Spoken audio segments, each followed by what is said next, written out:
Hello and welcome back to another video today here again on Forza Horizon 5 to check out another brand new vehicle added to the game, which is of course the Neo Ep9, which is the more than third electric car, but the third electric sort of hypercar we've got in here to go alongside the Avaya and the Rimac. And apparently EP9 means Electric Performance 9, because of course it does. This is also the first of the new Chinese cars we're getting in this sort of update. And this was in the festival playlist, which slightly confuses me, because the Sport Classic that I tested out yesterday, which, go and check that video out if you haven't already, the Porsche, was in Car Pass and it had been in previous games. So I'm not quite sure why that wasn't in the playlist and this wasn't in the Car Pass. But anyway, I've got hold of the Neo now, so we can, well, see what it's like. Realistically, it's going to be closer to the Lotus than the Rimac, because it's actually at 998 PI. So fairly recently we had the FXXK Evo put in, which, starting at the top of S2 class, was the highest starting class of any car in a Horizon game. And this has now matched it. So it will be interesting to see how this compares as a sort of petrol versus electric comparison, if you like, as well as how it compares to the Rimac and the Lotus. But yeah, it's sitting at the top of S2 because it has, well, 335.25 horsepower going to each wheel. So it's got more than a hot hatch in each wheel worth of power, totaling 1 megawatt of power in total. So it is, technically speaking, a Megacar. And that megawatt of power is 1,341 horsepower. It weighs 1,750 kilos, so it's heavier than the Lotus, but lighter than the Rimac. And yeah, 998 PI, so it is absolutely mad, and hopefully it'll drive better, because the carbon fibre chassis on this car is developed to line up with Le Mans prototype regulations. So it's basically a Le Mans prototype in terms of chassis and probably the aero underneath this thing. And it has a megawatt of power. So let's go and see what it drives like. It's probably going to be a complete death trap, because electric cars tend to be quite heavy and will have a lot of power and be kind of quite out of control. Let's go and see what it's like.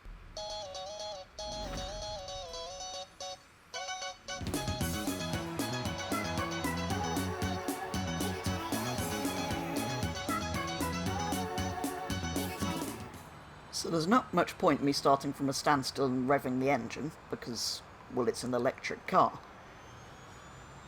And I would make some joke about Neo sounding like a car going past, but it's electric, so it's silent, so it doesn't sound anything like its own name. But yes, this should theoretically be the best electric car we've got in the game. It should rival the FXXK Evo. It drives nicely, actually, I have to say. The other two, because I've just lapped the Lotus and the Rimac around the festival, set benchmark times, and they felt a bit leery. I mean, this is fast, which is scary in itself. Will it crack 200? I don't think it will, actually. Not sure it will. So it's probably got a lower top speed than... I can't remember which was fast. Was it the Lotus or the Rimac that was really fast top end? But that's looking like your top speed. But yeah, this feels kind of, well, interestingly lighter on its wheels than the Lotus, which is supposedly the light. I guess it's that Le Mans chassis. It really, you can see, look how twitchy it is if I just turn. The Rimac and the Lotus felt like they're a bit more all over the place. We'll see what it's like in corners around the track in a minute. But it does feel very nice. Interior looks like, well, a very futuristic electric car sort of thing. I'm sure the Lotus and the Rimac are similar. It's got a stupid steering wheel shape. It's got a DRS button, in case you want to take part in the Doge Racing Series in your Neo. Is that a G-meter thing? That's cool. Hang Hang on, does it actually work? Hang on, I'm going to get up to speed and then turn sharply. Here. Wow.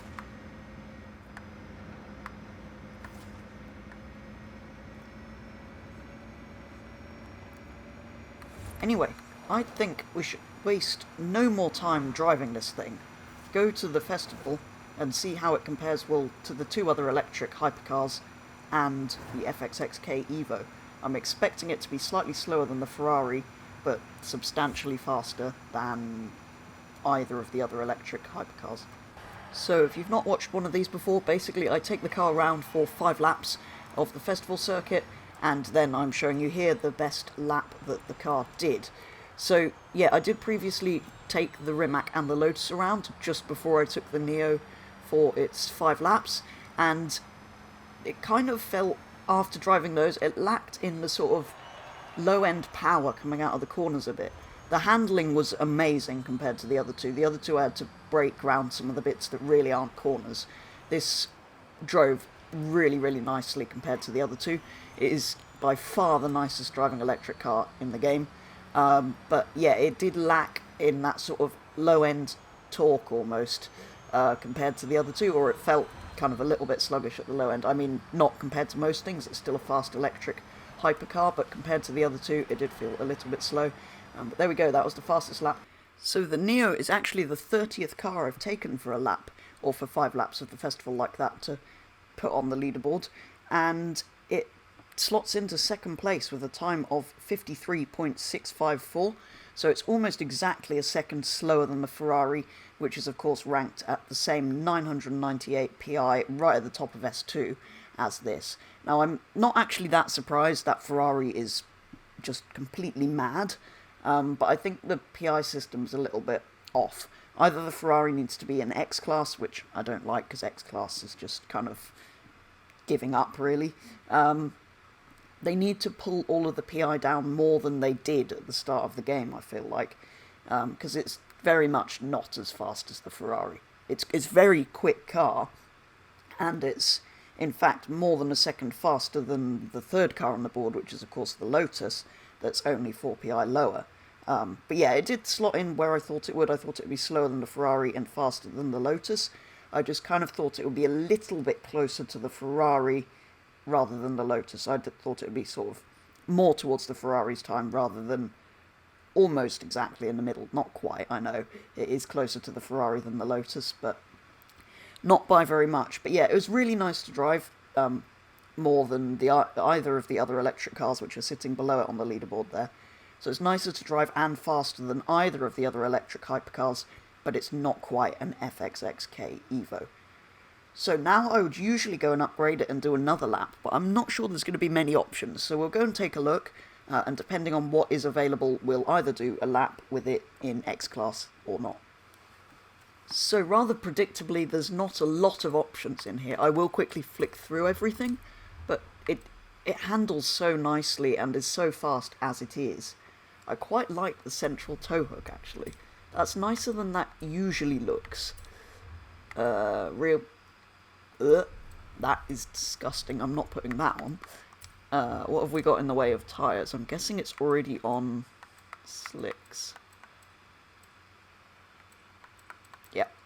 Okay, so we're already on slicks. We can make them wider, giving it even more grip, but I don't think this is necessarily going to make it faster, because the one thing it didn't need was more grip. It almost turned in too much. It actually cost me missing a checkpoint during that race.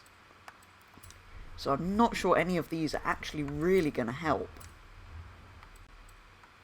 Off-road and drift suspension. Roll cage. Yeah, there's nothing that really improves it, and the aero looks horrible. So I don't actually think it's worth doing that.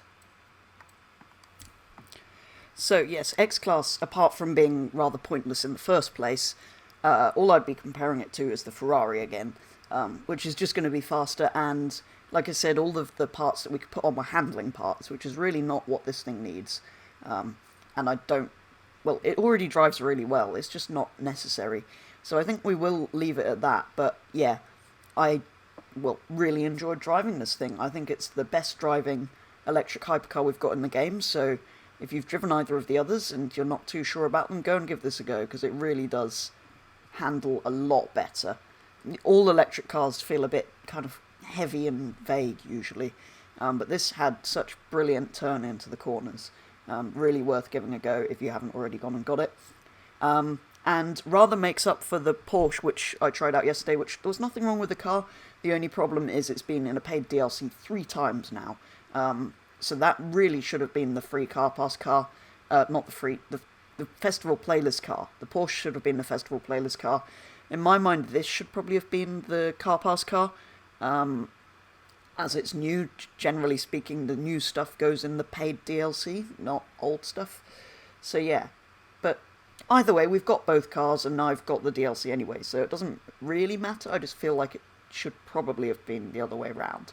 But yeah, I suppose the loss of the people in the car pass who have paid money for a returning car is the gain of the people who haven't paid for the car pass, who get a brand new hypercar for free for just doing a few races. So I suppose there's pros and cons to it, but yeah, I feel like it probably should have been the other way around. But anyway, that's all for a first look at the Neo Ep9 here on Forza Horizon 5.